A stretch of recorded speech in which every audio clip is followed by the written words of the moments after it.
I'm Sam September, a track athlete, and me and my buddy, sports psychologist Tim Harkness, have got a call to come and watch Adrian Hansen training. He's played top 10 level in the world and has come back from a career-threatening car crash to go undefeated in 2005.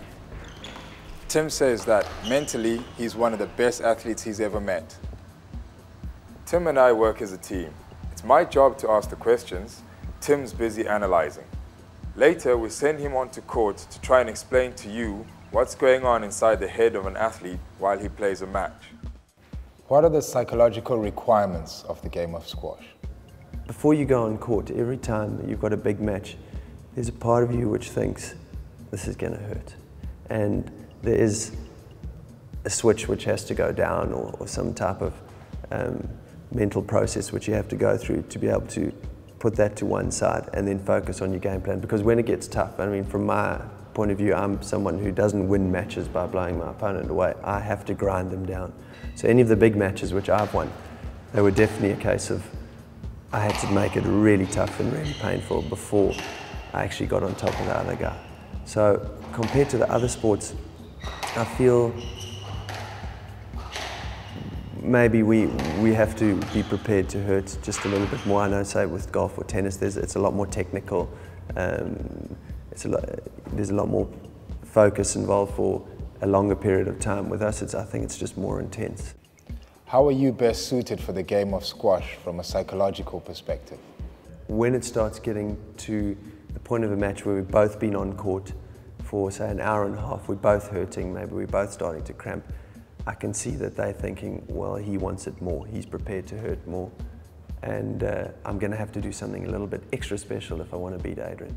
And as long as I feel that I'm winning the match, I don't mind losing a few of the battles, because you can't win a squash match by just going on and blowing your opponent away with winners. So if I'm working around the court and I'm hurting him, it's not that important whether I'm winning too many rallies, because I know that at some stage he's going to reach the edge of the cliff and drop off.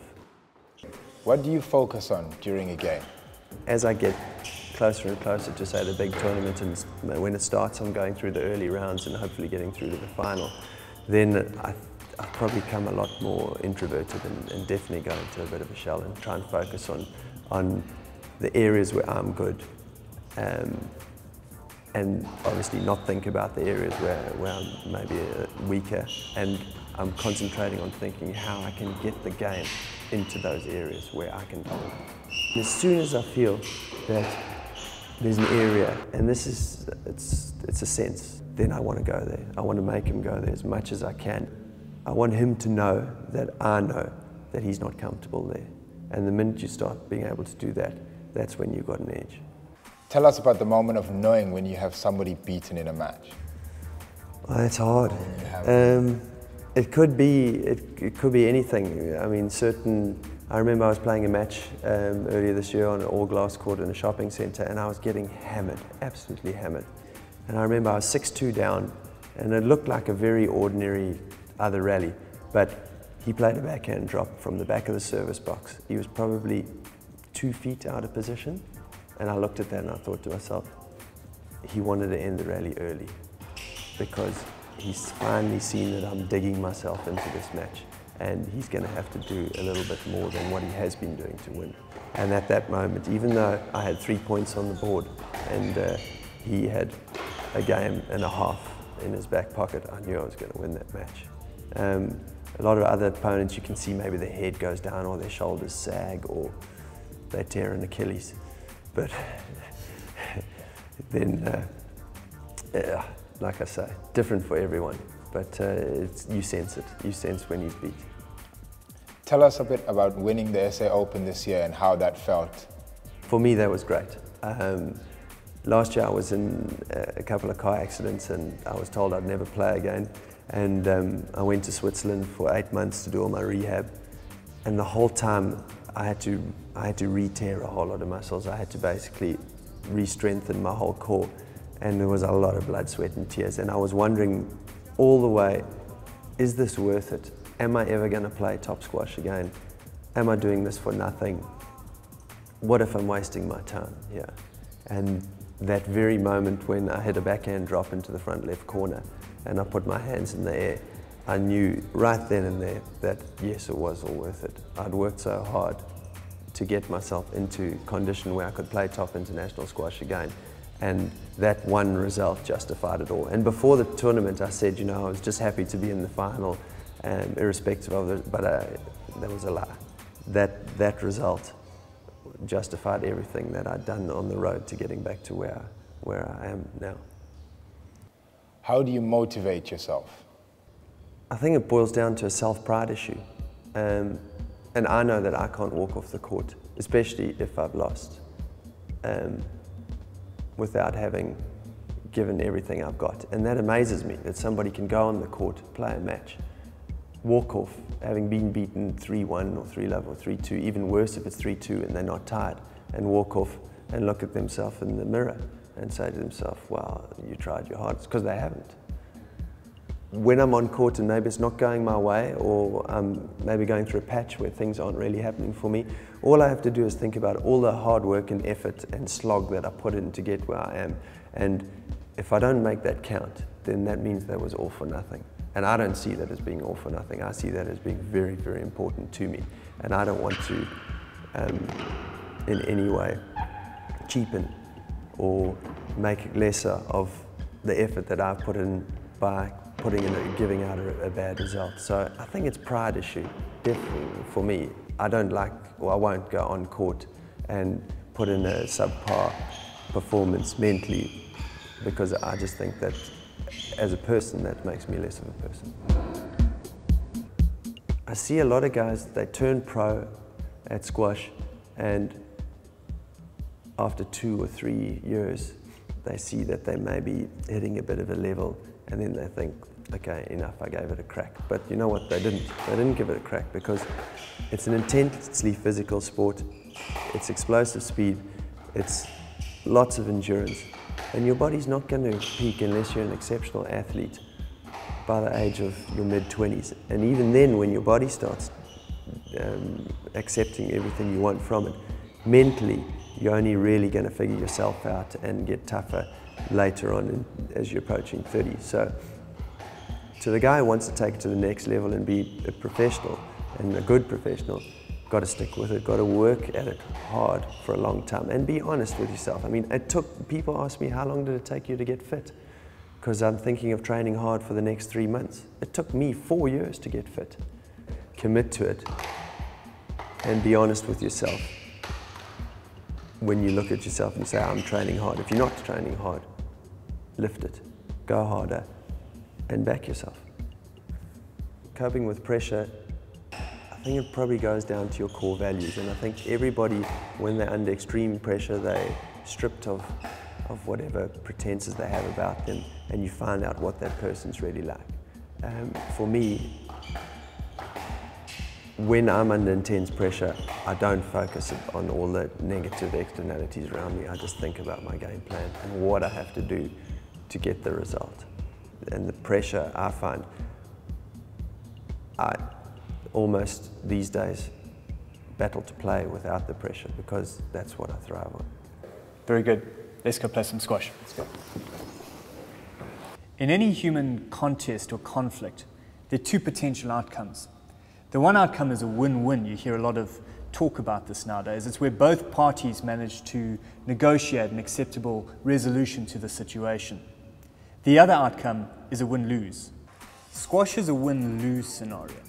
One player walks away with everything, the other player walks away with nothing.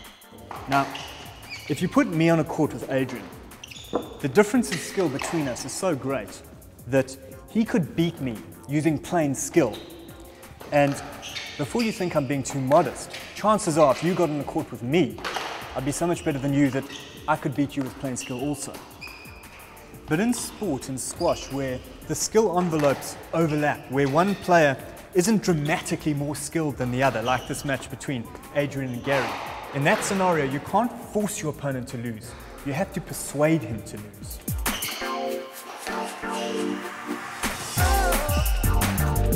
Your opponent is just like you. He doesn't want to lose this match. He's got the same hopes and dreams of it as what you have. He may even feel that he deserves to win. But it's your job to create so much pain and hopelessness and frustration that his situation becomes intolerable, and he begins to feel that his hopes and dreams of winning are less important to him than the immediate relief he's going to get of giving up.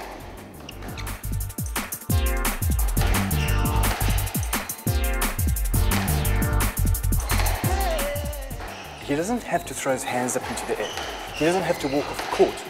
But all that's got to happen is that deep down inside him, he's got to start believing just a little bit that maybe all of this pain isn't worth it. And that's what the commentators mean when they say, now let's see who wants this the most.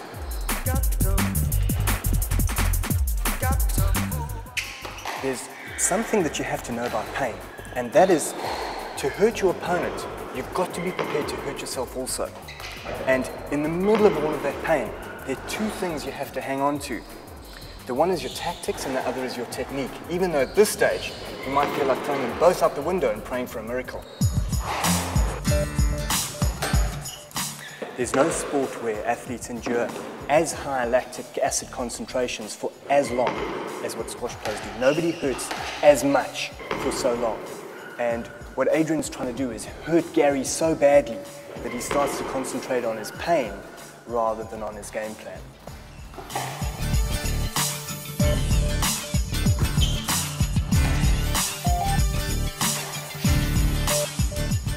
When you're under pressure, it's so important that your brain is talking the right language to your body.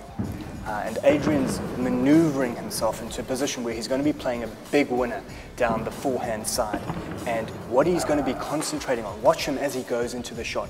Watch how he collects power in the core of his body and starts to release that power up his spine, into his shoulder, elbow, wrist, through his racket into the ball. And it's concentrating on that flow of power that's going to enable him to perform correctly under pressure and hit this kind of winner. For me as a sports psychologist, focus is everything. And as you watch Adrian playing this point, you'll see that because he's correctly focused, it means that he's got the correct technique. And because he's got the correct technique, he's got the skill to implement his tactical game plan. And that means that in the win-lose scenario that's been played out in this little room, Adrian's the one who's going to walk out the winner.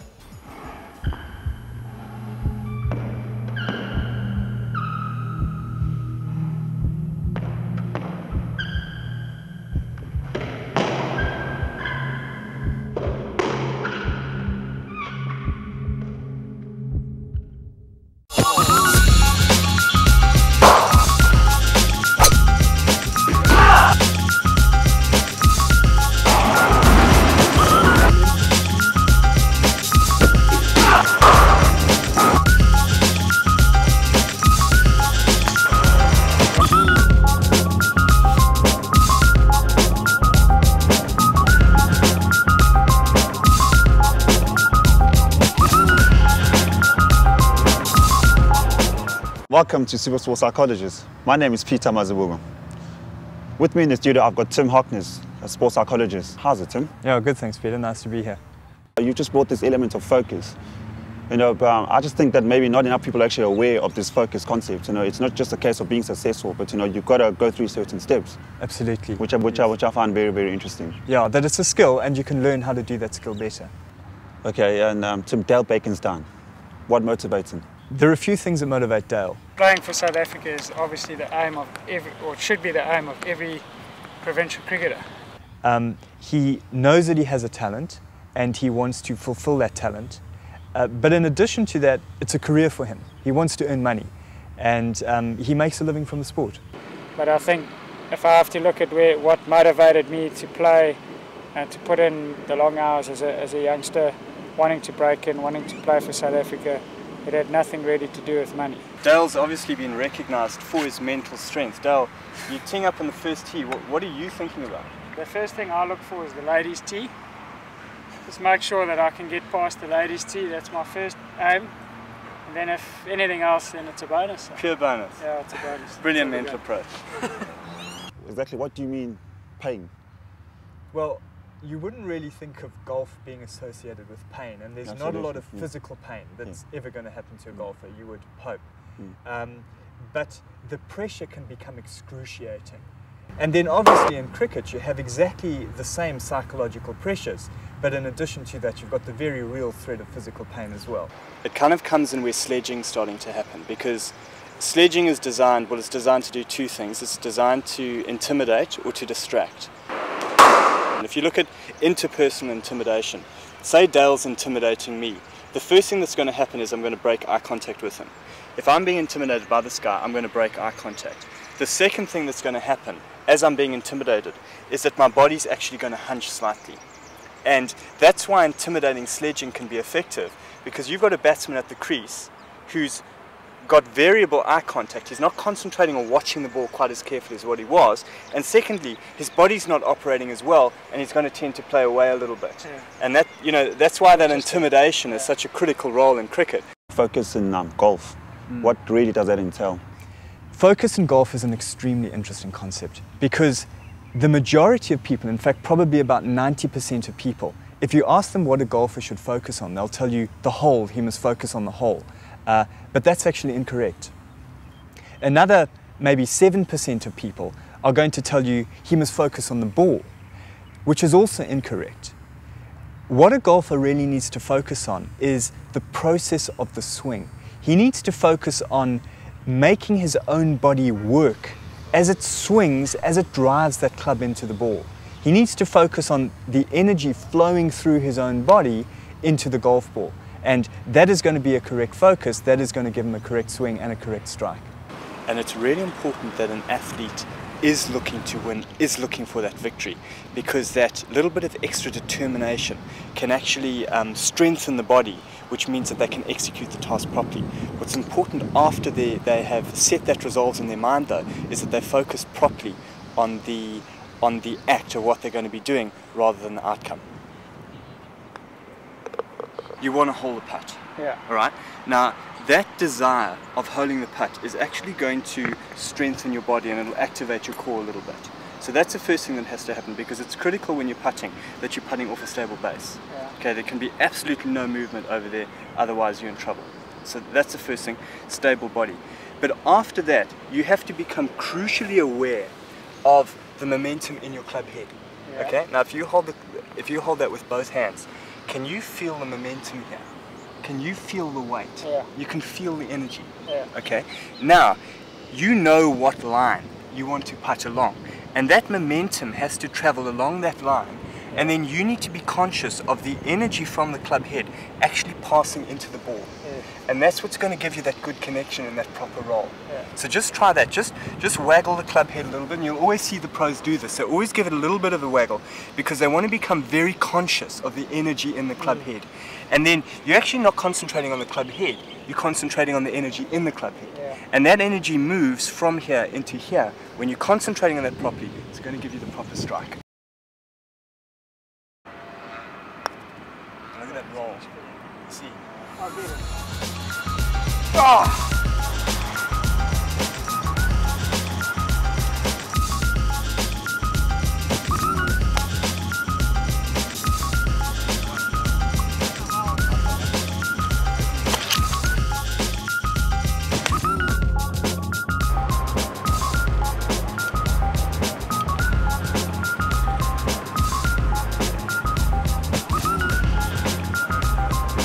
So Philip, you just hit an 8-footer for par. And yeah. Dale's hit this absolutely fantastic tee shot. He's got a, what's that? Is that 18 inches, Dale? So just done 3 putt, eh? But you're saying there's a bit of fear, hey? I mean, what's going on with it?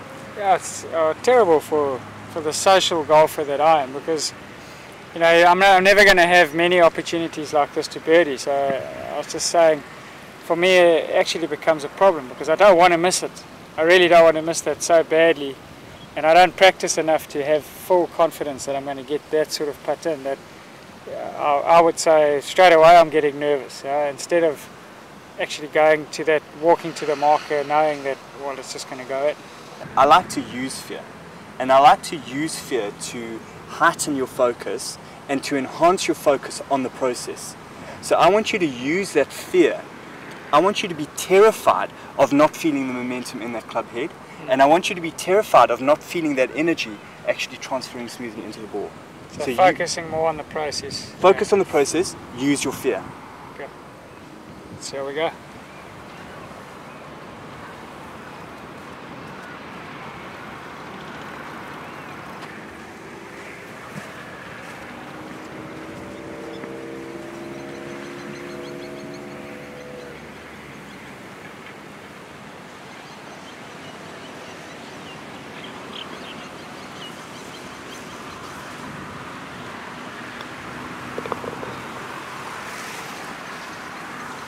Did it work? It's fairly easy, yeah?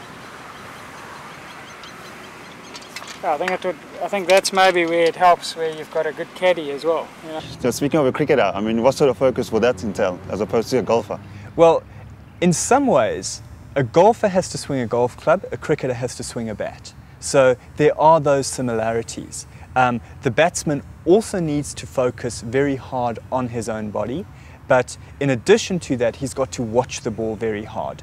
And you will actually find that he doesn't need to premeditate the shot. If he's watching the ball and he's focused on the way that his own body is working, technically correct shots will happen as a reflex. If you look at Dale as he's playing this shot, there are two things that are going on that's important. The one thing that's happening, look at his hips. His hips are so stable and he's achieving that stability and that balance because he's concentrating on his core. He's concentrating on the build-up of power that he's got in his core through his stable stance. The other thing that's happening, he's watching the ball very, very carefully. Look at his eyes, you'll see how carefully he's watching the ball. Now, as he starts to go into the stroke, he's going to keep watching the ball and he's going to focus on the generation of power from his right hip bone. It's quite important, you've heard us talking about that before. He's generating power in his right hip bone and that power is going to start to flow through his body. Dale's body works as a system of levers. Hips, spine, shoulders, elbows and wrists into his bat. And he will be conscious right now of that power flowing through his body in a surge, in a wave. And eventually that energy has to flow from his bat into the ball. If he concentrates on that properly, that's what's going to give him the stroke. And that's the state that a sports psychologist wants to be able to create for a professional athlete. Gee, that's very interesting, eh? But unfortunately, folks, that's all the time that we have for now. From me, Peter Mazibuga, it's goodbye from Supersport Psychologist.